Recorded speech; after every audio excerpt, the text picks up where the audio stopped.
Good evening, everyone.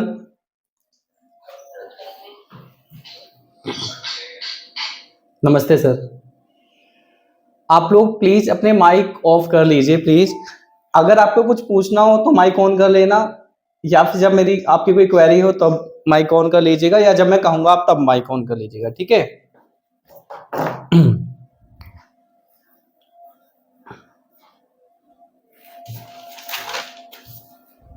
आप लोग मुझे पहले ये बताइए, आपको मेरी आवाज साफ आ रही है? ठीक है। स्क्रीन क्लियर है? ठीक है। तो देखिए, लास्ट क्लास में हम लोग क्या पढ़ रहे थे, बेसिकली हम वेक्टर को डिस्कस कर रहे थे। तो मैं आपके साथ वेक्टर कंप्लीट कर चुका हूं, उसमें सिर्फ और सिर्फ एक क्वेश्चन रहता है, तो उसको हम लाइव क्लास में नहीं कर रहे हैं। उसका मैं आपको लिंक भेज दूंगा, आप उसको होमवर्क में रख लीजिएगा, ठीक है। तो इसी के साथ जो वेक्टर का हमारा जो टॉपिक है वो हो गया है खत्म। इसके बाद हमारा जो नेक्स्ट टॉपिक है, नेक्स्ट चैप्टर है, बेसिकली चैप्टर नंबर 3। चैप्टर है रिलेशन एंड फंक्शन, ठीक है। तो देखिए, एग्जाम के पॉइंट ऑफ व्यू से ये जो टॉपिक है, एग्जाम में यहां से कोई क्वेश्चन तो आएगा नहीं, मैं आपको पहले क्लियर करके चलता हूं, ठीक है। बट इसकी हमें बेसिक इंफॉर्मेशन इस टॉपिक की हमें होनी चाहिए, रिलेशन फंक्शन की। तो मैं इसके लिए क्या करूंगा, आपके ग्रुप में 2-3 छोटी छोटी वीडियो हैं 10 से 15 मिनट की, वो मैं आपको भेज दूंगा ग्रुप में, आप उसको देख लेना। यहां से एग्जाम में कोई क्वेश्चन नहीं आएगा, बहुत ही बेसिक टॉपिक है। 11th क्लास में ही हम लोग इसको पढ़ लेते हैं। एनसीईआरटी की जो 11th क्लास की बुक है, वहां पे हमें रिलेशन फंक्शन पढ़ा दिया जाता है। तो ये चैप्टर हम लोग यहाँ करेंगे नहीं लाइव क्लास में। आपको रिकॉर्डेड लिंक मैं आपको भेज दूंगा आपके ग्रुप में, उसको एक बार जस्ट आप देख लेना, दोबारा कभी आपको रिवीजन की जरूरत नहीं होगी, क्योंकि वहां से कुछ एग्जाम में आना नहीं है, ठीक है।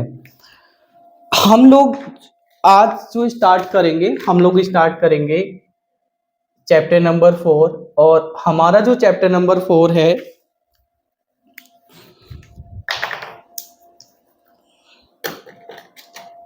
वो है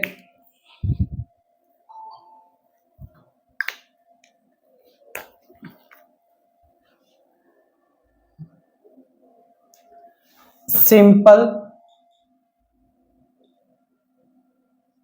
डेरिवेटिव्स, ठीक है। आप अगर इग्नू का सीक्वेंस देखोगे तो इग्नू में बेसिकली ये आपका यूनिट नंबर है 10, और इग्नू ने इसको नाम दिया है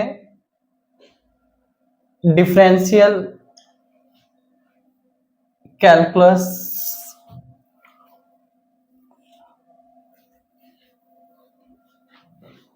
फंक्शन ऑफ वन वेरिएबल, ठीक है। इग्नू ने इसको यूनिट नंबर 10 में डाला है, हम इसको चैप्टर नंबर 4 में पढ़ेंगे। तो हम लोग स्टार्ट करते हैं चैप्टर नंबर 4 को, सिंपल डेरिवेटिव को।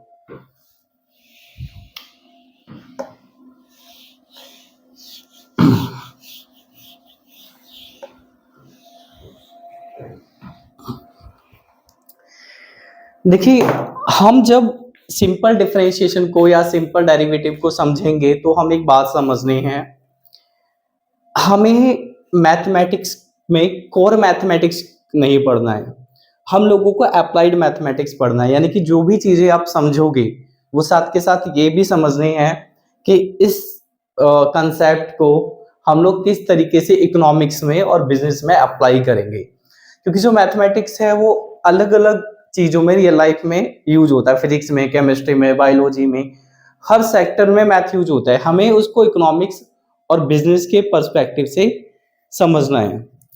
तो हम लोग जब बात करते हैं डेरिवेटिव की, तो सबसे पहली जो चीज है वो है व्हाट इज डेरिवेटिव। क्वेश्चन को प्रोसीड करने से पहले हम लोग ये समझेंगे कि डेरिवेटिव बेसिकली होता क्या है।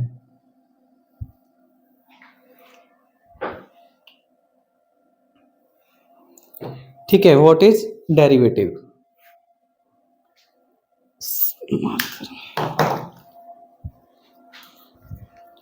आप एक सेकंड रुकिएगा, मुझे जरा मार्कर में इंक डालनी होगी। तो हम लोग स्टार्ट करेंगे डेरिवेटिव से, और डेरिवेटिव को समझने के लिए हम लोग एक एग्जांपल लेंगे। एग्जांपल कुछ इस तरीके से लेते हैं, आप लोगों ने देखा होगा रियल लाइफ में कुछ लोग रिच होते हैं, ठीक है, और कुछ लोग पुअर होते हैं, और कुछ लोगों को आप देखोगे तो आप उनको मिड में डाल सकते हैं, ना वो रिच है ना वो पुअर है, आम आदमी है, ठीक है। आम आदमी में भी फिर कैटेगरी होती है, रिच में भी कैटेगरी होती है, वेरी रिच, ठीक है, और जो आम आदमी है उसमें भी कैटेगरी होती है, कोई 50,000 रुपए कमा रहा है, कोई 60, कोई 70,000 रुपए, कोई 1 लाख रुपए, 2 लाख रुपए, 3 लाख रुपए, 4 लाख रुपए, 5 लाख रुपए। दिल्ली जैसे शहर में 10-15 लाख, 50,000 रुपए से लेकर 10-15 लाख रुपए महीना अगर हम कमाते हैं तो हम आम आदमी की कैटेगरी में आ जाते हैं। क्वेश्चन यहाँ पे ये क्रिएट होता है कि कुछ लोगों की इनकम कम है, कुछ लोगों की इनकम ज्यादा है, ऐसा क्यों है? तो इसके बहुत सारे फैक्टर्स हैं, है ना। उसमें से कुछ फैक्टर को हम लोग अभी डिस्कस करते हैं और उसकी हेल्प से समझते हैं हम लोग की डेरिवेटिव क्या है। इनकम अर्न करने के मोटे तौर पे 3 तरीके होते हैं। पहला तरीका होता है कि हम कहीं पे नौकरी करते हैं, ठीक है, पहला तरीका। दूसरा तरीका ये होता है कि हम अपना एक बिजनेस स्टार्ट करते हैं, और बिजनेस में भी 2 चीजें होती हैं। पहला तो काम हो गया कि आप कहीं जॉब कर रहे हो, दूसरी चीज हो गई है कि आपका बिजनेस है। बिजनेस 2 तरह के होते हैं। पहला तरीका होता है कि आप कुछ कमोडिटी बेचते हो, फॉर एग्जांपल आप किसी कमोडिटी को बना रहे हो और बेच रहे हो, और दूसरी तरह का बिजनेस होता है कि आप किसी सर्विस को बना रहे हो और बेच रहे हो। जैसे मैं आपको सर्विस बेच रहा हूँ, है ना। इंश्योरेंस कंपनी आपको सर्विस बेचती है, डॉक्टर्स, लॉयर्स, ये सब आपको सर्विस बेचते हैं। तीसरा तरीका ये होता है कि कुछ लोग ना तो जॉब करते हैं ना ही बिजनेस करते हैं, लेकिन वो पैसा अर्न करते हैं। कैसे पैसा अर्न करते हैं? जैसे हमारे जो ऑफिस है, ठीक है, 120 गज का ये ऑफिस है कंप्लीट, हम इसके लिए रेंट देते हैं। तो कुछ लोग क्या करते हैं, अपनी चीजों को किराए पे दे देते हैं, कुछ लोग अपने पैसे को किराए पे दे देते हैं, लोगों को लोन देते हैं, आपने देखा होगा, ब्याज कमाते हैं ना। कुछ लोग अपनी प्रॉपर्टी दे देते हैं। इस तरह की जो हमारी अर्निंग होती है, ये हो गई हमारी थर्ड कैटेगरी, ठीक है। तो इसको हम रॉयल्टी भी बोल सकते हैं, इसको आप रेंट भी बोल सकते हो, अलग अलग तरह की चीजें होती हैं। अब इस कैटेगरी की अगर हम लोग बात करें कि जो कोई अपनी प्रॉपर्टी को रेंट पे दे देता है या पैसे को रेंट पे देता है, उसके 2 सोर्सेस होते हैं। या तो उसने खुद कमाई है वो प्रॉपर्टी, या कई बार पेरेंट से भी मिली हुई होती है ना। तो इसको हम इग्नोर कर देते हैं। अब यहाँ पर आते हैं, बिजनेस या जॉब के थ्रू आपके पास पैसा आ रहा है, तो बिजनेस में भी आप देखते हो कि कुछ लोगों का बिजनेस बहुत बड़ा होता है, कुछ लोगों का बिजनेस बहुत छोटा है। जैसे आप देखोगे तो मैं इग्नू एक ही क्लासेस देता हूँ, हमारे बिजनेस का स्केल बहुत छोटा है।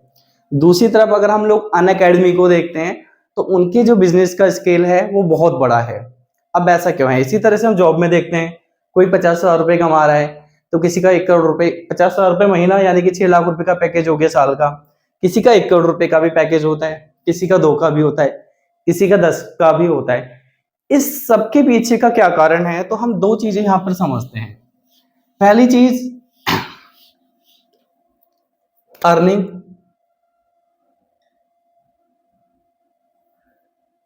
और अर्निंग को हम लोग बोल देते हैं for example money income. Micro economics में आमतौर पे हम मनी इनकम को वाई से डिनोट करते हैं। तो पैसा आने के लिए हमें काम करना पड़ता है, या तो हमें जॉब करनी पड़ेगी या फिर हमें बिजनेस करना पड़ेगा। सबकी इनकम अलग अलग है। क्वेश्चन ये क्रिएट होता है, जॉब में किसी की सैलरी ज्यादा क्यों है और बिजनेस में किसी का प्रॉफिट ज्यादा है? ये इस चीज पे डिपेंड करता है कि हमें हमारे काम की नॉलेज कितनी है, ठीक है। अब यहाँ पे भी 2 चीजें हैं। मान लीजिए कि मैं आपको पढ़ा रहा हूँ और मेरा पढ़ाया हुआ आपको समझ में आता है। बहुत सारे ऐसे भी स्टूडेंट्स हैं जो कॉलेज में पढ़ चुके हैं और वो कॉलेज के टीचर से सेटिस्फाई नहीं है, मुझसे सेटिस्फाई है। उनके हिसाब से मेरी जो नॉलेज है उनसे ज्यादा है, बट अर्निंग कम है। अब नॉलेज भी कई तरह की होती है। एक नॉलेज होती है कि मुझे पढ़ाना ठीक से आता है, पर दूसरी नॉलेज ये होती है कि मैं अपने बिजनेस को, क्योंकि हमारा बिजनेस ही है, मुझे बिजनेस कितने अच्छे तरीके से चलाना आ रहा है इस पे भी डिपेंड करता है। तो पढ़ाना ठीक से आ रहा है वो एक अलग मुद्दा है, क्या मैं अपने बिजनेस को एक्सपोज कर पा रहा हूँ, यानी मुझे बिजनेस करना आ रहा है या नहीं आ रहा है। कुल मिला के जो इनकम होती है वो नॉलेज पे डिपेंड करती है। किस पे डिपेंड करती है? नॉलेज पे, चाहे वो बिजनेसमैन हो या फिर कोई जॉब करने वाला व्यक्ति हो। कुछ लोग कहते हैं कि नॉलेज के अलावा भी कोई फैक्टर होता है, तो नॉलेज के अलावा कोई फैक्टर नहीं होता। लक कभी कभी काम कर सकता है, कंटिन्यू लक काम नहीं करता है। और कुछ लोग कहते हैं सर पैसा कमाने के लिए पैसा होना जरूरी है, ऐसा नहीं है, नॉलेज जरूरी है। क्योंकि बहुत सारे आपको ऐसे लोग मिलेंगे जिनके पास बहुत पैसा है लेकिन वो पैसा नहीं कमा रहे, बहुत सारे ऐसे भी लोग मिलेंगे जिनके पास पैसा नहीं था लेकिन अब वो बहुत पैसे कमा रहे हैं। जैसे आप देखोगे जब अंबानी फैमिली की प्रॉपर्टी का डिवीजन हुआ था तो मुकेश अंबानी और अनिल अंबानी की जो प्रॉपर्टी थी उसमें बहुत ज्यादा डिफरेंस नहीं था। आज अनिल अंबानी दिवालिया हो चुका है और मुकेश अंबानी के बारे में आप सबको पता है। तो बेसिकली मोटे तौर पे हम ये समझ के चलते हैं कि इनकम किस पे डिपेंड करती है? नॉलेज पे। बिजनेस कितना अच्छे तरीके से करना आता है, या आप जॉब कर रहे हो तो आप जिस भी फील्ड में जॉब कर रहे हो आपकी नॉलेज कितनी, आपकी कमांड कितनी अच्छी है। या फिर मान लीजिए कोई पॉलिटिशियन हो पैसा कमा रहा है तो उसकी भी नॉलेज पे डिपेंड करेगा कि उसकी नॉलेज कितनी अच्छी है, वो किस तरीके से इलेक्शन को जीत पाता है। वो काम कितना करता है एक अलग मैटर है, लेकिन सिर्फ अच्छा काम करने का मतलब ये नहीं है कि उसको वोट मिल जाएगा, वो जीत जाएगा। उसकी कुछ अलग स्ट्रेटेजी होती है। तो हर फील्ड में जिसकी जितनी बेटर नॉलेज है वो उतने ज्यादा पैसे कमाता है। ठीक है। जैसे अगर हम बात करें क्रिकेट की, आप एग्जांपल ले सकते हो। क्रिकेट में अगर हम लोग देखें सबसे ज्यादा जो एसेट्स है किसकी है, कैपिटल किसकी है, तो सचिन तेंदुलकर की है। ठीक। हम लोग अगर इंडिया में एक्टर की बात करें तो शाहरुख खान की है। अब इसमें भी दो चीजें हैं, एक तो हो गया कि एक्टिंग कौन अच्छी करता है, लेकिन एक्टिंग करके एक मूवी बन गई, इस मूवी को प्रमोट कैसे करते हो। तो नॉलेज दोनों चीजों की होनी चाहिए, अच्छी एक्टिंग की भी और अच्छी मार्केटिंग की, या फिर कंज्यूम जो ऑडियंस है उसकी साइकोलॉजी को समझना। क्योंकि कई बार ऐसा देखने में आता है कि बेकार एक्टिंग है लेकिन फिल्म ने बहुत अच्छा कलेक्शन करा है। कई बार आपको ऐसा देखने को मिलेगा एक्टिंग बहुत अच्छी है लेकिन कलेक्शन बहुत ज्यादा नहीं हुआ, क्योंकि सिर्फ एक्टिंग से काम नहीं चलेगा, मार्केटिंग भी करनी पड़ेगी। और सिर्फ मार्केटिंग से भी काम नहीं चलेगा, एक्टिंग भी करनी पड़ेगी। यानी कि नॉलेज ओवरऑल एक कंप्लीट पैकेज होना चाहिए अर्निंग के लिए। अगर आपको यहां तक मेरी बात समझ में आती है तो आप बता सकते हो, एग्री करते हो तो भी। और अगर आपको लगता है कि नॉलेज के अलावा कोई और भी फैक्टर है जहां से हम अर्निंग, जिस पे अर्निंग डिपेंड करती है, तो आप अपना माइक ऑन करके मुझे बताइए कि नॉलेज के अलावा कौन सा फैक्टर है जिसपे हमारी इनकम डिपेंड करती है। क्या चीज? नहीं, नेटवर्थ आई कहां से? नेटवर्थ आई कहां से? मुद्दा तो यही है ना, किसी की नेटवर्थ ज्यादा है किसी की कम है। जैसे नेटवर्थ मैंने बताया कि सचिन तेंदुलकर की ज्यादा है, तो कहां से आई? खेल के तो आई है ना। और खेलना क्या, उसकी नॉलेज ही तो है कि इसको क्रिकेट की कितनी अच्छी नॉलेज है। आप कुछ और बता सकते हो नॉलेज के अलावा जिससे अर्निंग बढ़ती है, तो मुझे बताइए।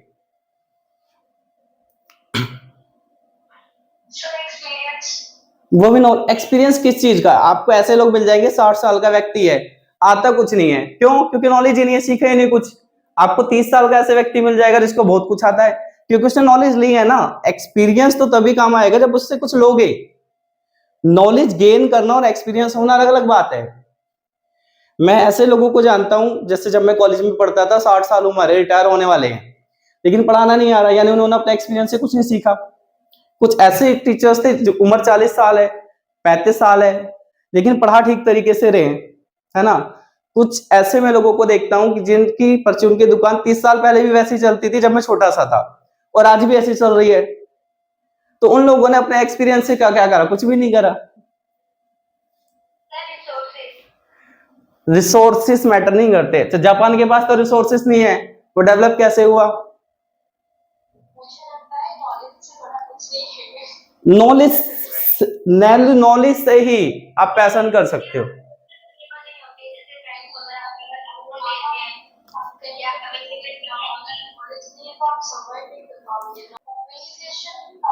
एक एक करके हाँ। ठीक है। नहीं, हम इंफ्रास्ट्रक्चर कंट्री में रोल करता है, हम इंडिविजुअल की बात कर रहे हैं। किसकी? इंडिविजुअल अर्निंग की। वो अब इसमें भी देखिए एक मुद्दा है, इसको ऐसे समझिए।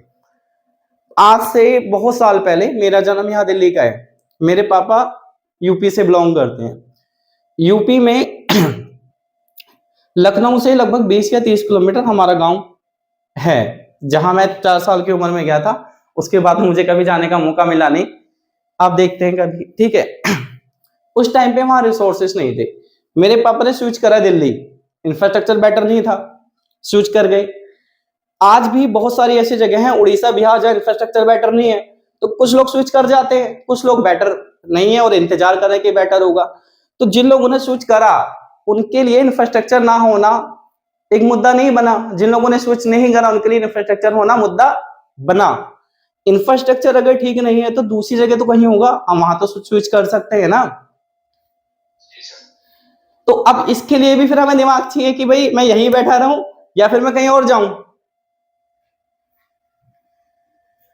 तो कुल मिला के सारी की सारी चीज ना डिसीजन की होती है, और डिसीजन नॉलेज पे डिपेंड करता है। जिसकी जितनी नॉलेज है वो वैसे डिसीजन लेगा, ठीक है। कई बार लक फैक्टर भी होता है, देखो मैं कंप्लीटली नहीं कह रहा, पर सबसे बड़ा फैक्टर नॉलेज है। कई बार लक फैक्टर भी काम करता है कभी कभी, पर हम उसको थ्योरी में इंक्लूड नहीं कर सकते। तो हमारी जो अर्निंग है वो डिपेंड करती है किस पे? नॉलेज पे। मैं ये मान के चलता हूं। नॉलेज कहां से आती है? जब आप इकोनॉमिक्स पढ़ोगे तो उसमें एक टॉपिक आता है, हमें एक्सपेंडिचर करना पड़ता है किस पे? ह्यूमन कैपिटल फॉर्मेशन पे। ह्यूमन कैपिटल फॉर्मेशन में बहुत सारी चीजें होती हैं, ठीक है, वो अलग बात है। और यहाँ एक्सपेंडिचर के लिए हम इन्वेस्टमेंट वर्ड यूज करते हैं, investment on human capital formation. मतलब हम अपने आप को अपडेट करने के लिए, अपने नॉलेज को बढ़ाने के लिए कितना पैसा खर्च कर रहे हैं, हम कितनी किताबें पढ़ रहे हैं, ठीक है। इन्वेस्टमेंट कई तरीके होता है, किताबें पढ़ी पैसा खर्च हुआ, ठीक है, कोई कोर्स परचेज करा पैसा खर्च हुआ, कुछ इंटेलिजेंट लोगों के साथ बैठने से भी नॉलेज बूस्ट होती है, तो वहां पे हमारा पैसा नहीं लग रहा, वहां हमारा टाइम लग रहा है। समझदार लोगों के साथ बैठने से भी नॉलेज बूस्ट होती है, वहां पे हमारा टाइम लग रहा है। तो हमें ह्यूमन कैपिटल फॉर्मेशन पे पैसा खर्च करना होता है और टाइम भी खर्च करना होता है। तो मैं यहाँ पे जो हमारी ह्यूमन कैपिटल फॉर्मेशन पे आपका जो इन्वेस्टमेंट हो रहा है उसको हम आई से डिनोट कर देते हैं। किससे डिनोट कर देते हैं? आई से। तो हमारे पास अब बेसिकली दो चीजें हैं, एक एम है और एक आपके पास आई है। एम मनी इनकम, आई है investment and human capital formation, यानी नॉलेज लेने के लिए, पढ़ने के लिए, ट्रेनिंग के लिए, एजुकेशन के लिए आप कितना पैसा खर्च कर रहे हो, इसको हम लोग ऐसे मान लेते हैं, ठीक है। अब क्योंकि ये डिपेंड करता है, डिपेंड्स ऑन आई, तो हम लोग इसको मानते हैं डिपेंडेंट वेरिएबल। ये चीजें ठीक कर समझते हुए चलिएगा, इसको हम लोग मानते हैं डिपेंडेंट वेरिएबल। वेरिएबल क्या होता है? वेरिएबल वो चीज होती है जिसमें चेंज होता है टाइम के अकॉर्डिंग। कुछ चीजें ऐसी होती है जिनमें चेंज नहीं होता है, जैसे नंबर ऑफ टीथ चेंज नहीं होते, जितने एक बार डेवलप हो गए उतने डेवलप हो गए। वेट में चेंज होता है और हाइट में भी चेंज होता है। एक उम्र के बाद जाके, एक उम्र तक हाइट बढ़ती है, एक उम्र के बाद हाइट कम होने लगती है और वेट हमारा जनरली फ्लैक्चुएट होता है। नंबर ऑफ टीथ एक टाइम ग्रो होते हैं, उसके बाद आके फिक्स हो जाते हैं, वो कांस्टेंट हो जाते हैं टाइम के बाद। वेरिएबल हो गया डिपेंडेंट वेरिएबल, क्योंकि इस पे डिपेंड कर रहा है। और ये हो गया आपका, sorry, independent variable. I think यहां तक आपको बात समझ में आ रही होगी। Is it clear? ठीक है। अब क्या होता है कि जैसे जैसे आप इन्वेस्ट करोगे ह्यूमन कैपिटल फॉर्मेशन में, तो आपके आई में चेंज होगा, चेंज इन आई, और चेंज को हम डेल्टा से डिनोट करते हैं इकोनॉमिक्स में। उसी तरह से टाइम के अकॉर्डिंग आपकी नॉलेज इनकम में भी चेंज होता है, तो हम चेंज को डेल्टा से डिनोट करते हैं। It is change in I, यानी इन्वेस्टमेंट कितना कर रहे हो आप ह्यूमन कैपिटल फॉर्मेशन पे, it is change in income. तो अगर हम इन दोनों का रेशो ले लें, यानी change in M, dependent variable ऊपर आता है, ये बात आपको ध्यान रखनी है। एम क्या है? Dependent variable. आगे मैं डिपेंडेंट वेरिएबल के डीवी यूज करूंगा और इसके लिए मैं आईवी यानी कि इंडिपेंडेंट वेरिएबल, और इसको आप डिवाइड कर देते हो चेंज इन आई से, तो ये हो गया आपका डेल्टा एम और ये हो गया आपका डेल्टा आई। इसका मतलब ये है कि आपके इन्वेस्टमेंट में चेंज होने से आपकी इनकम में कितना चेंज हो रहा है। इन्वेस्टमेंट किस पे हो रहा है? ह्यूमन कैपिटल फॉर्मेशन पे हो रहा है। Is it clear? यहां तक आपको बात समझ में आ रही है? अब हम लोग यहां पर एक केस लेके चलते हैं, हम ये मान के चलते हैं कि जो इन्वेस्टमेंट में आप चेंज कर रहे हो वो बहुत छोटा है, बहुत ही छोटा। सबसे छोटा जो नंबर होता है वो अगर आप देखो तो 1 2 3 आप बहुत छोटा नंबर मान सकते हो, पर सबसे छोटा नंबर होता है वो पॉजिटिव नंबर, वो होता है 0.0000, बहुत सारी जितनी जीरो आप लगा सकते हो उसके बाद 1, ये एक बहुत छोटा नंबर है। ठीक है, ये हमारा जो नंबर होता है, इस नंबर को हम यह मान के चलते हैं ये नंबर लगभग 0 के बराबर है। तो लगभग 0 के बराबर के लिए हम लोग ये साइन यूज करते हैं तीर जैसा, इसको हम लोग बोलते हैं टेंड्स टू या फिर अप्रोचेस टू, यानी ये नंबर किसके लगभग 0 के बराबर है। तो हम एक बहुत छोटा नंबर ले लेते हैं जो कि लगभग 0 के बराबर है। हम ये मान के चलते हैं आपका इन्वेस्टमेंट में जो चेंज हुआ है वो लगभग किसके बराबर है? 0 के बराबर है। ठीक, इक्वल टू 0 नहीं है, टेंस टू 0 का मतलब है लगभग 0 के बराबर। इक्वल टू 0 होता तो फिर वो 0 हो जाता। तो हम ये नहीं मान रहे इन्वेस्टमेंट 0 का कर रहे हो, क्योंकि 0 रुपए का इन्वेस्टमेंट करने पे तो कुछ मिलना नहीं है। ठीक है, अब यहाँ पे हम लोग इसको मैथमेटिकली ऐसे लिखते हैं, ये है लिमिट। ठीक है, लिमिट को भी हम पूरा नहीं लिखते हैं, सिर्फ इतना लिख लेते हैं शॉर्ट में, क्योंकि बेसिकली मैथ नोटेशंस पे चलता है। It is delta I tends to 0 और डेल्टा एम और डेल्टा आई। इसका मतलब ये है हमारे पास ये जो delta M by delta I था, इसमें इसका जो रेशो था हमने उसमें एक लिमिट ले ली है, एक कंडीशन ले ली है, कंडीशन अप्लाई कर दी है। कंडीशन अप्लाई क्या है कि आप इन्वेस्टमेंट जो कर रहे हो ह्यूमन कैपिटल फॉर्मेशन पे वो बहुत थोड़ा है, लगभग 0 के बराबर है। जब हम ये कंडीशन लगाते हैं तो हमारा ये जो डेल्टा वाला साइन है, ये साइन चेंज का, इसको हम चेंज कर देते हैं डी से, इट इज डी, और ये भी हो गया डी।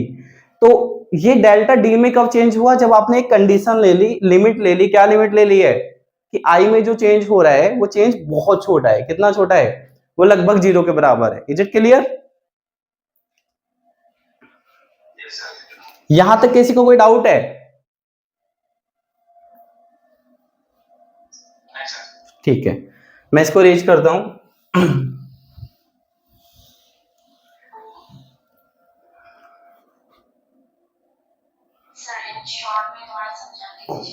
देखिए, अब पॉसिबल नहीं हो पाएगा, 30 मिनट की क्लास हो गई है, लेकिन मैं इसकी रिकॉर्डिंग आपका लिंक आपको भेज दूंगा, वहां पे देख लीजिएगा। ठीक है, तो वैसे अभी कुछ ऐसा है नहीं, हम सिर्फ भूमिका बना रहे थे, फाउंडेशन क्रिएट कर रहे थे।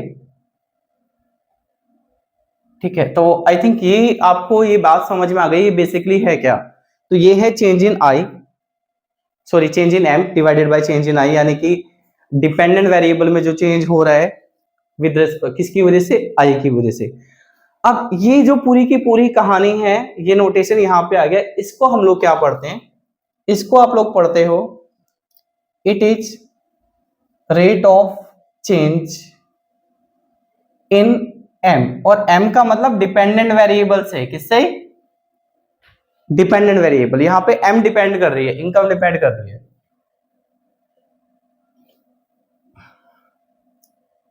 विद रेस्पेक्ट टू आई, और आई हमारा इंडिपेंडेंट वेरिएबल है। तो ये जब हम इतना लिखते हैं तो इसका मतलब तो होता है change in income divided by change in investment. ठीक है, बट जब यहां पे आप लिमिट ले लेते हो तो ये चेंज नहीं रह जाता, ये क्या हो जाता है? Rate of change. Is it clear? तो बेसिकली हमें ना बहुत सारे रिलेशनशिप देखने होते हैं। आप जैसे फार्मिंग कर रहे हो, अभी मैं दिसंबर में अपनी बुआ के घर गया था, तो वो कानपुर से 50 किलोमीटर गांव है कंसमीरीपुर। जो एमपी की सीट लगती है वो लगती है फतेहपुरी, ठीक है। तो वहां पे मैंने देखा कि जो खेत होता है उसमें फर्टिलाइजर डाला जाता है ना, पानी भी डाला जाता है। तो ऐसा थोड़ी है कितना भी फर्टिलाइजर डाल दो, कितना भी पानी डाल दो, ज्यादा पानी डालोगे तो फसल खराब हो जाएगी, ज्यादा फर्टिलाइजर डालोगे तो खाना बहुत ज्यादा हार्मफुल हो जाएगा जो फसल है।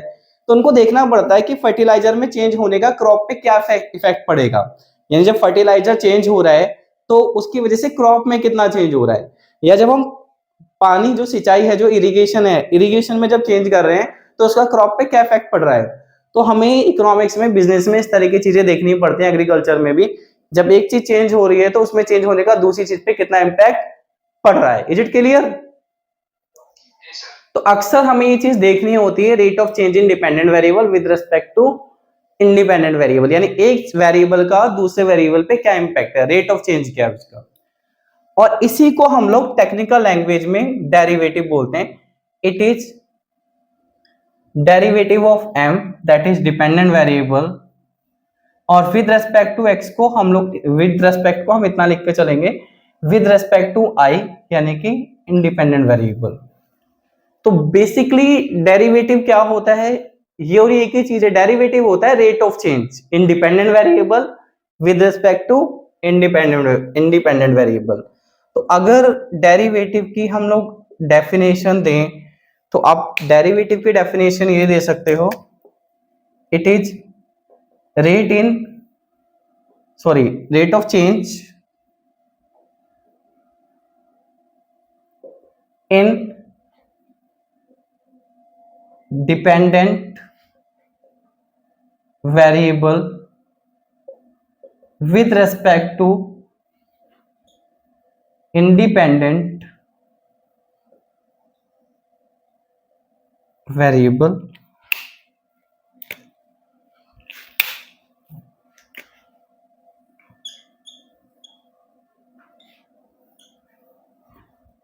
ठीक है,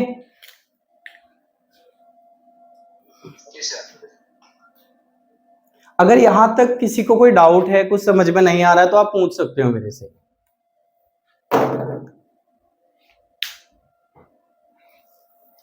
आई थिंक आपको इतनी बात समझ में आ गई होगी डेरिवेटिव क्या होता है। डेरिवेटिव होता है rate of change in dependent variable with respect to independent variable, है ना। आमतौर पे हम लोग मैथमेटिक्स में क्या करते हैं, जो एक जनरल नोटेशन है, हम लोग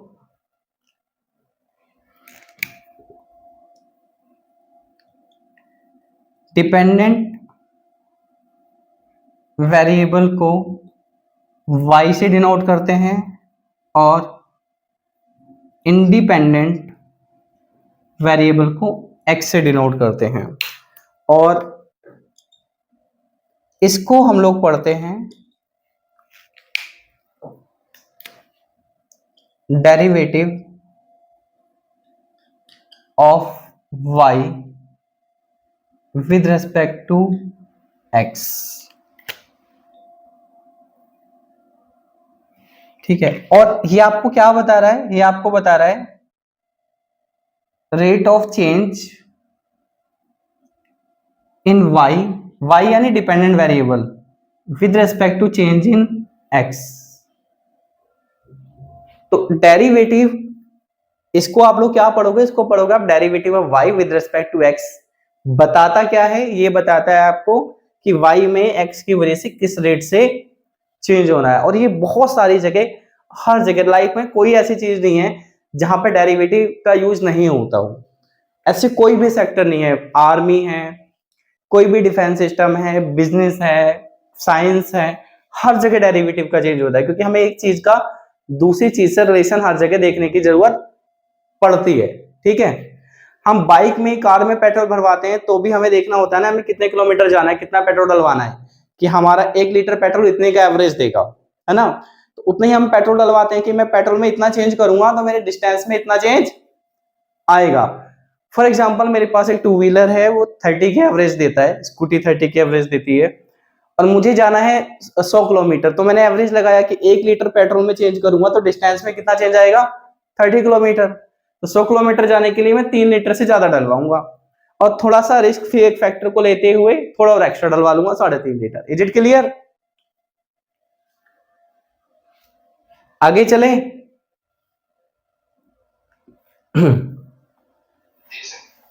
अब हम लोग आ जाते हैं रियल लाइफ में कि ये तो हो गया बेसिक कि डेरिवेटिव क्या होता है। अब आते हैं हम लोग प्रॉब्लम कि डेरिवेटिव की किस तरह की प्रॉब्लम होती है जो आपके एग्जाम में आती है या फिर जब हम कहीं प्रोफेशनल इकोनॉमिस्ट के तौर पर काम करते हैं तो आती है।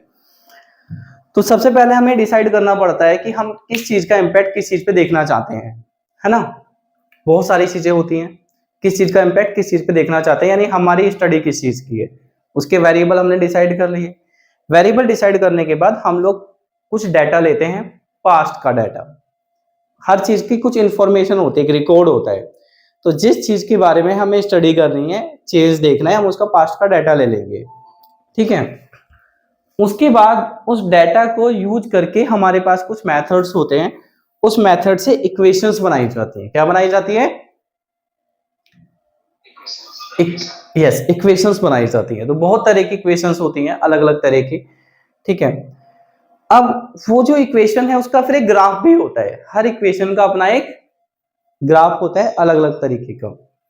तो दुनिया में बहुत सारी तरह के हमारे पास वेरिएबल्स हैं और बहुत सारे वेरिएबल्स से हमें बहुत सारी तरीके का डाटा मिलता है। और उन डाटा को जब हमें कुछ पर्टिकुलर मैथमेटिकल टूल्स यूज करते हैं, अब तो वो चीजें कंप्यूटर से भी हो जाती हैं, पर हमें पहले सीखनी पड़ती हैं चीजें। कंप्यूटर में बाद में ही सीख पाएंगे, पहले हमें कंसेप्चुअली उनकी नॉलेज लेनी पड़ती है, नहीं तो हम उसको अप्लाई गलत तरीके से कर लेंगे, ठीक है। तो रियल लाइफ में या दुनिया में अगर हम देखें तो बहुत सारी इक्वेशंस हैं। आप ये मान के चलिएगा इनफाइनाइट इक्वेशंस होती हैं। इन इक्वेशंस में से कुछ एक पर्टिकुलर तरह की इक्वेशन होती है, कुछ पर्टिकुलर तरह की इक्वेशंस होती हैं, ठीक है।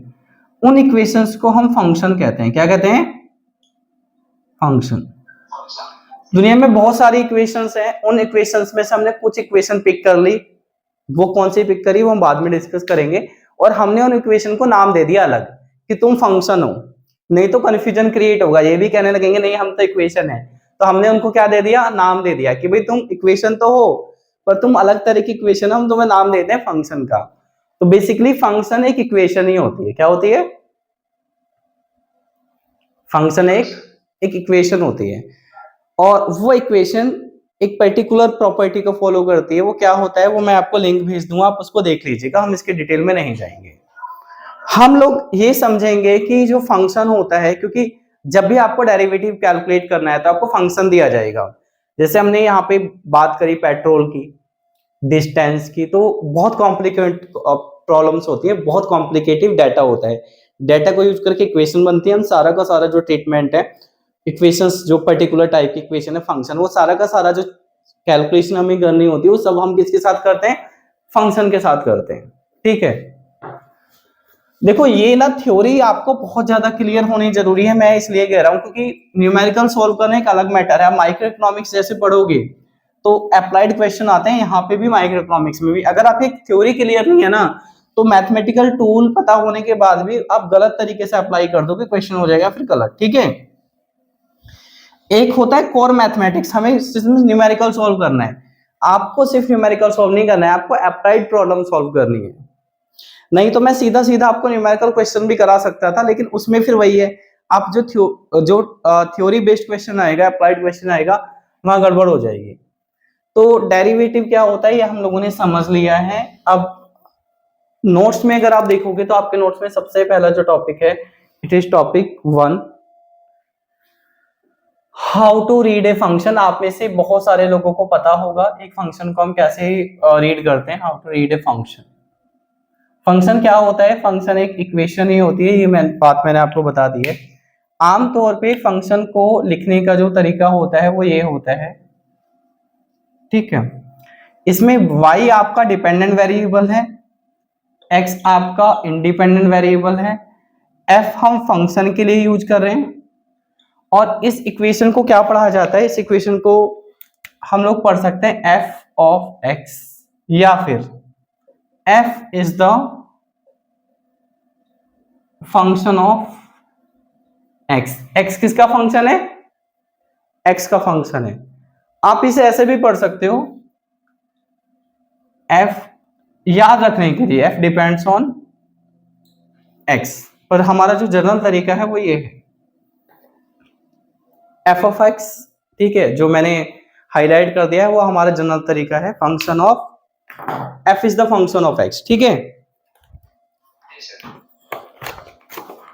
तो आगे चलते हैं हम लोग, फंक्शन कैसे रीड करना है वो आपको पता चल गया है।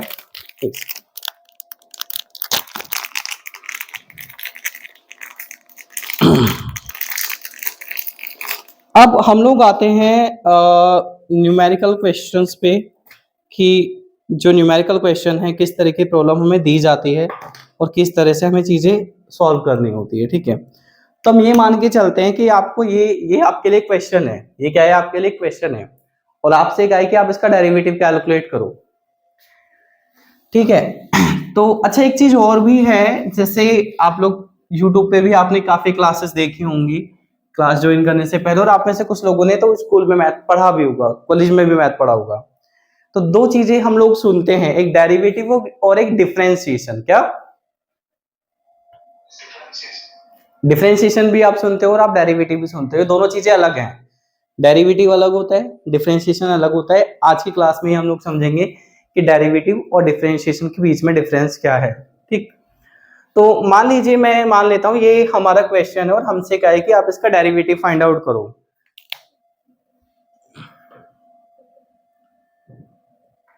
Find the derivative.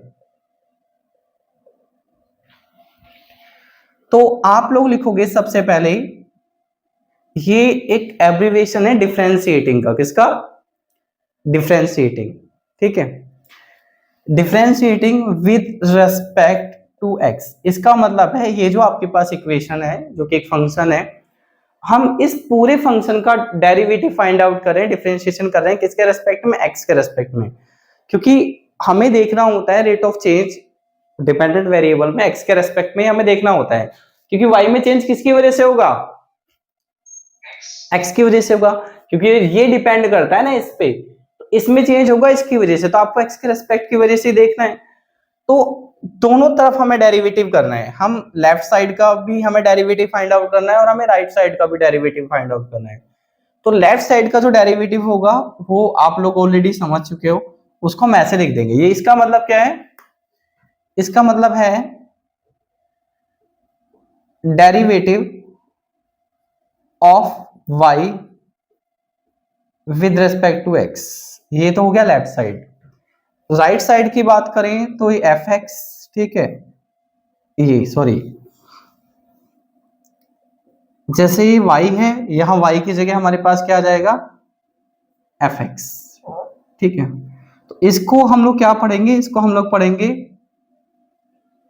Derivative of F x with respect to x. तो आपको लेफ्ट साइड और राइट साइड दोनों तरफ का ही डेरिवेटिव फाइंड आउट करना होता है। ये हो गया derivative of y with respect to x, और ये क्या हो गया है, derivative of F x with respect to x। Clear है,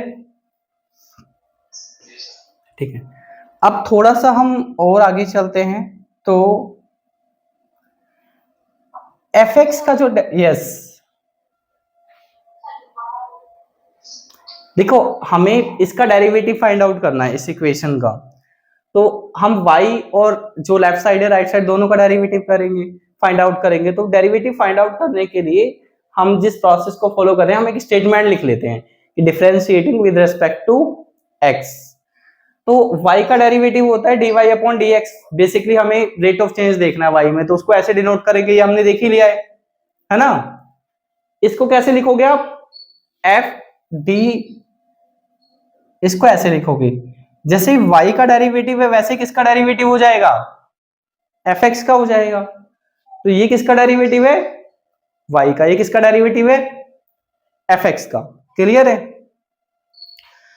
अब देखिए हमारे पास ना कुछ, जैसे हम चेंज की बात कर रहे हैं, डेरिवेटिव क्या बताता है, रेट ऑफ चेंज। तो हाइट में चेंज होता है, बहुत सारी चीजों पे चेंज होता है ना। जितने भी रिसर्चर्स हैं, साइंटिस्ट हैं, उन्होंने बहुत सारी मेहनत करी, बहुत सारी मेहनत करने के बाद उन्होंने कुछ रिलेशनशिप स्टैब्लिश करे। जैसे अगर हम किसी को फैट देते हैं खाने में तो उसके वेट पे क्या इफेक्ट पड़ेगा, तो वेट और फैट के बीच में रिलेशनशिप बनाया, एक इक्वेशन आ गई। तो ऐसे ही उन्होंने, पहले के जो मैथमेटिशियन थे उन्होंने अलग अलग वेरिएबल्स के बारे में बहुत स्टडी करी, बहुत समय लगता था, पहले तो कंप्यूटर नहीं था, सारी चीजें मैनुअल होती थी, तो बहुत समय लगता था उन चीजों में। लेकिन उन्होंने करने के बाद बहुत सारे फंक्शंस के डेरिवेटिव ऑलरेडी फाइंड आउट कर लिए, फाइंड आउट करके कुछ जगह इनको लिख दिया कि जिससे आपको वो सारी मेहनत ना करनी पड़े। तो आज जैसे हम कपड़े रेडीमेड लाके पहन लेते हैं, पहले सिलवाए जाते थे, ठीक है, तो अब गए मार्केट से खरीद लिया हमने, पहले कोई इंसान सिलता था अलग तरीके से, बहुत उसमें मेहनत लगती थी। इसी तरीके से आज हमारे पास बहुत सारे फॉर्मूले हैं रेडीमेड ऑलरेडी, जिनको कुछ मैथमेटिशियन लोगों ने प्रूव करा और हमें दे दिया है। तो ये जो आपके पास साइन है फंक्शन, तो फंक्शन का जो डेरिवेटिव होता है, फंक्शन के डेरिवेटिव को हम लोग एफ, और इसके ऊपर ये साइन है, साइन को प्राइम बोलते हैं। क्या बोलते हैं? इसका जो डेरिवेटिव है वो होता है एफ प्राइम एक्स। क्या बोलोगे आप इसको? हिंदी में हम लोग बोल देते हैं एफ प्राइम एक्स, ठीक है। तो बेसिकली ये डेरिवेटिव है, किसका डेरिवेटिव है? एफ एक्स का। किसके रिस्पेक्ट में? एक्स के रिस्पेक्ट में, ठीक है। हाँ, ये एक जनरल तरीका है। अब हम लोग आते हैं, थोड़ा आगे चलते हैं और हम अपना इकोनॉमिक्स के एग्जाम्पल पे आते हैं। कोई बात नहीं, आप लिख लीजिए, मैं दोबारा लिख देता हूं। अच्छा ठीक है, हम एक एग्जाम्पल लेते हैं इकोनॉमिक्स का। आप आपके नोट्स में देखोगे तो आपको मिलेगा एग्जाम्पल 2.1, ठीक है। एग्जाम्पल क्या है? एग्जाम्पल ये है, ठीक है, इसको थोड़ा सा एलोबरेट कर लेते हैं। देखो ये जो फंक्शन है ये आपको माइक्रो इकोनॉमिक्स में बहुत ज्यादा देखने के लिए मिलेगा, इसको अच्छे से आप अपने दिमाग में बिठा लीजिएगा। माइक्रो में डिमांड में भी आपको उसको देखने को मिलेगा, जब आप लोग परफेक्ट कंपटीशन मार्केट पढ़ोगे वहां पे भी ये फंक्शन आपको देखने के लिए मिलेगा। आप जब मोनोपोली मार्केट पढ़ोगे वहां पे भी ये फंक्शन देखने के लिए मिलेगा। तो मैंने यहाँ जितने भी एग्जाम्पल लिए हैं वो ऐसे ही नहीं लिए हैं, मैंने उनका एक सीक्वेंस बनाया है और इस तरह से लिया है कि चीजें थोड़ी थोड़ी आपको यहाँ पता चलती रहे, जिससे आप आगे जाओगे तो उन सारी चीजों से आप फैमिलियर हो। तो ये फंक्शन माइक्रो इकोनॉमिक्स में बहुत ज्यादा काम आता है। ये फंक्शन है क्या, मैं इसके बारे में थोड़ी सी आपको इन्फॉर्मेशन देता हूँ। बेसिकली डिमांड फंक्शन है। क्या है? Demand function. यहां पे जो Q है it is quantity of demand, यानी आप कितनी डिमांड करते हो उसकी क्वांटिटी है, और P है मार्केट प्राइस, यानी जो भी चीज हम खरीद रहे हैं उसका प्राइस है। अब रियल लाइफ में हमें बहुत देखने की जरूरत पड़ती है रेट ऑफ चेंज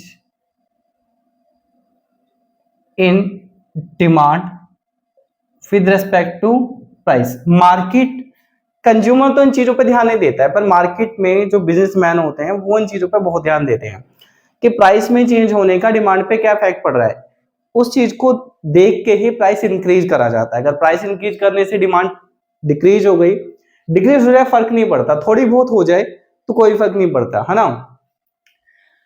अगर बहुत ज्यादा हो रही है तो फिर प्राइस में चेंज नहीं होता है। फिर प्राइस में चेंज होता तो है पर बड़ा दिमाग के साथ होता है, करना तो है चेंज, फिर दूसरे तरीके से करेंगे, मतलब इस रास्ते से ना कि इस वाले रास्ते से जाएंगे। जैसे अगर आप देखोगे तो टूथपेस्ट, किसी भी कंपनी का जो टूथपेस्ट है, आज से 10 काफी साल पहले, इसको टाइम छोड़ देते हैं, 10 रुपए का एक टूथपेस्ट आता था, क्लोजअप, पेप्सोडेंट, कोलगेट, या सारी कंपनियां 10-10 रुपए का एक टूथपेस्ट अपना बेचती थी छोटा सा। फिर उन्होंने ये देखा कि भारत में बहुत एक बड़ी पॉपुलेशन है, अगर प्राइस इंक्रीज होगा तो उसको छोड़ देंगे खरीदना, ठीक है। तो पहले जो 30-35 रुपए का टूथपेस्ट आता था वो आज की डेट में 100-150 रुपए का आता है। अगर आप 100 ग्राम का कोई टूथपेस्ट लोगे, मैंने तो बहुत टाइम से, मुझे पता नहीं है कितने का प्राइस अभी चल रहा है, बहुत टाइम से खरीदा नहीं, हम तो दातुन यूज करते हैं नीम की। तो एक आध बार मैंने देखा है, जैसे हम लोग रिलायंस फ्रेश वगैरह में गए तो मोर देन 100 रुपीज है, इतना मुझे कंफर्म है ना। उन्होंने क्या करा, प्राइस उसके बढ़ाते गए बढ़ाते गए बढ़ाते गए। जैसे 30 रुपए वाला टूथपेस्ट था, आज 150 रुपए का आता है, लेकिन वो 30 रुपए में भी ऑफर कर रहे हैं। क्या 30 रुपए में भी यार टूथपेस्ट आ रहा है और 10 रुपए में भी यार टूथपेस्ट आ रहा है। उन्होंने क्या करा, क्वांटिटी कम करते गए और प्राइस उतना रखा, और जिसकी जिसकी क्वांटिटी सेम थी उसका प्राइस बढ़ाते गए।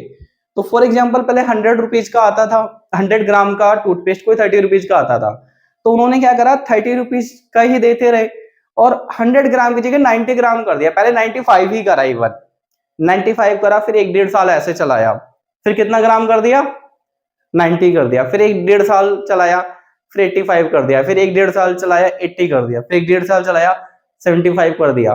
तो 5 साल में वो लोग 100 ग्राम से कहां पर आ गए, 75 पे आ गए, क्योंकि चेंज बहुत छोटा छोटा हो रहा था तो हमें दिख नहीं रहा था। फिर साइड में उन्होंने क्या करा, एक तो 75 ग्राम का 30 रुपीज का आ गया, 100 ग्राम का लॉन्च कर दिया 50 रुपीज में। प्लीज माइक ऑफ कर लीजिए, क्लास डिस्टर्ब हो रही है किसी का, ठीक है। तो उन्होंने क्या करा, दूसरी तरफ 100 ग्राम का फिर लॉन्च कर दिया, कितने रुपए में, 50 रुपीज में। और वो जो पहले 100 ग्राम 30 का आ रहा था, वो कितना ग्राम रह गया, 75। तो प्राइस तो होगा चेंज, लेकिन उसके लिए डीप स्टडी करनी पड़ती है कि हम कैसे चेंज करें। तो हमें ये देखना होता है, कंपनी को देखना होता है, बिजनेसमैन को, rate of change in demand with respect to price. ये हमारे पास फंक्शन इस चीज की इंफॉर्मेशन दे रहा है, यानी फंक्शन आपको बता रहा है कि डिमांड किसका फंक्शन है, प्राइस का। डिमांड किस पे डिपेंड करती है, बहुत सारी चीजों पे डिपेंड करती है, यहाँ पे हम प्राइस मान के चल रहे हैं। तो अगर आपको यहाँ डेरिवेटिव कैलकुलेट कर रहे हैं तो आप देखोगे differentiation with respect to P, और ये हो जाएगा आपका डी क्यू डीपी, और ये हो जाएगा आपका डीपी एफ ऑफ पी, ठीक है। जैसे हमने पीछे एफ के ऊपर प्राइम का साइन लगाया था, ऐसे यहाँ पे इसका डेरिवेटिव क्या हो जाएगा, एफ प्राइम एक्स, और ये हमारा लेफ्ट हैंड साइड पे ऐसे ही रहेगा। तो ये आपको क्या बता रहा है, it is rate of change in Q यानी demand with respect to P यानी कि प्राइस, और ये राइट साइड वाली चीज भी आपको यही बता रही है, दोनों साइड इक्वल है। Is it clear? अब हम लोग आते हैं, पहले आगे ना न्यूमेरिकल क्वेश्चन हम लोग नहीं करेंगे, हम न्यूमेरिकल क्वेश्चन करेंगे बाद में। अब हम ये समझेंगे कि आपको कब कब डेरिवेटिव का यूज करना है, क्योंकि दो तरह के क्वेश्चंस होते हैं, एक में इक्वेशन दी और सीधा लिख दिया फाइंड द डेरिवेटिव, तो आप डेरिवेटिव कर दोगे। कई बार जैसे ये क्वेश्चन है, मैं इसी को मान लेता हूं, ठीक है, और आपसे यहां आपसे कहा है कि आप कैलकुलेट करो मार्जिनल रेवेन्यू। क्या कैलकुलेट करना है आपको, तो फिर यहां पे कहीं लिखा थोड़ी है कि आपको डेरिवेटिव फाइंड आउट करना है, लिखा है, नहीं लिखा है। या इसी क्वेश्चन में आपसे कुछ चीजें पूछी जा सकती हैं, इस चीज में आपसे पूछा जा सकता है इलास्टिसिटी ऑफ डिमांड, ये इक्वेशन देके ही। तो इन्होंने कहीं लिखा नहीं है कि आपको डेरिवेटिव करना है, तो बहुत सारी जगह ऐसा होगा कि आपको पता नहीं होगा, लिखा नहीं होगा क्वेश्चन में डेरिवेटिव करना है, पर डेरिवेटिव करना होगा। तो हमें ये सारी चीज समझनी पड़ेगी कि हमें कहाँ कहाँ डेरिवेटिव करना है। तो ये कुछ एप्लीकेशंस हैं, कुछ सिचुएशंस है जो मैं आपके साथ यहाँ डिस्कस कर रहा हूँ, ठीक है, कि हमें डेरिवेटिव का यूज कहाँ कहाँ करना है बिजनेस में और इकोनॉमिक्स में, यानी application of derivative and application of derivative in economics and business. क्योंकि इकोनॉमिक्स में हमें सारी बिजनेस की ही चीजें पढ़नी होती है, बिजनेस और इकोनॉमी दो तरह की हमें फैक्टर डिस्कस करने होते हैं। तो यहाँ पे तो हम लोग लिख लेते हैं कि कुछ चीज क्वेश्चन में हमेशा आपको गिवन होगी, ऐसा तो है नहीं कुछ दिया नहीं होगा, कुछ तो आपको दिया होगा और कुछ चीज आपसे पूछी जाएगी। तो ये हो गया कि आपको दिया है और क्या आपसे पूछा है। सबसे पहली चीज है हमें फंक्शन दे दिया है, ठीक है, और क्या क्या चीज आपसे पूछा है, डेरिवेटिव पूछा था तो आप बता ही दोगे कि हम, आपको पता ही है कि हमें यह डेरिवेटिव करना है।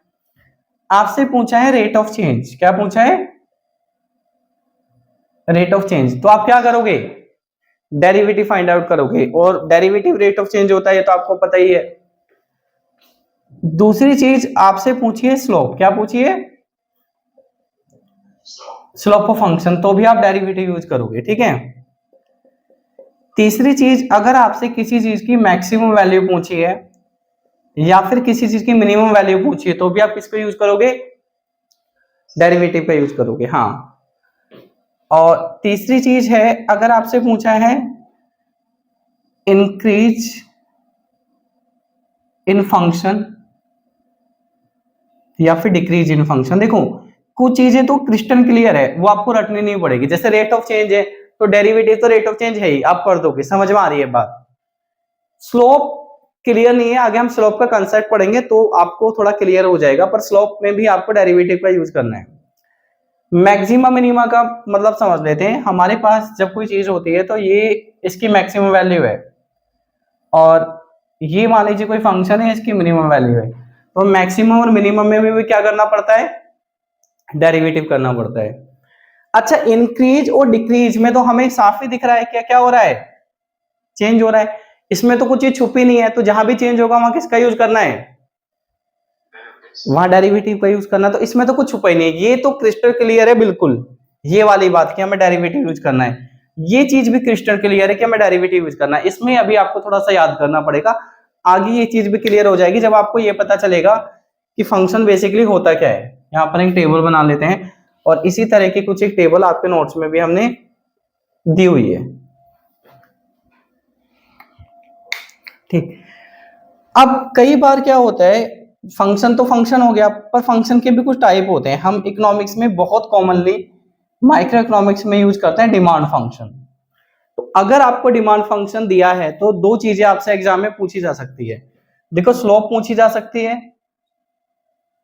और आपसे दूसरी चीज पूछी जा सकती है इलास्टिसिटी ऑफ डिमांड। क्या पूछी जा सकती है, इलास्टिसिटी ऑफ डिमांड। तो दो चीजें अभी फिलहाल आप याद कर लो, स्लोप और मैक्सिमम मिनिमम। बाकी आपको याद नहीं करना पड़ेगा, बाकी कंसेप्चुअल चीज है। देखो ये कंसेप्चुअल है, इलास्टिसिटी लिखा है, क्या लिखा है, इलास्टिसिटी। तो जो इलास्टिसिटी वर्ड है वो इलास्टिक से बना है। हमारे कपड़े में इलास्टिक होती है ना, स्वेटर्स में, जैसे स्वेटर है इसमें नीचे इलास्टिक है मेरे स्वेटर में, तो वो खिंचती है।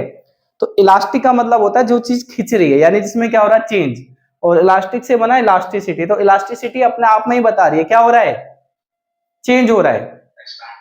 हाँ, चेंज हो रहा है, तो चेंज हो रहा है तो किसका यूज होगा, डेरिवेटिव का, क्योंकि डेरिवेटिव क्या होता है, रेट ऑफ चेंज होता है। Is it clear. इसके बाद सॉरी, इसी तरीके से आपको हो सकता है क्वेश्चन में दिया जाए सप्लाई फंक्शन, तो आपसे वही पूछा जाएगा, स्लोप पूछी जाएगी और क्या पूछा जाएगा, इलास्टिसिटी ऑफ सप्लाई। अगर सप्लाई फंक्शन दिया है तो क्या पूछेंगे आपसे, यस, ठीक है। कई बार मान लीजिए आपको दिया है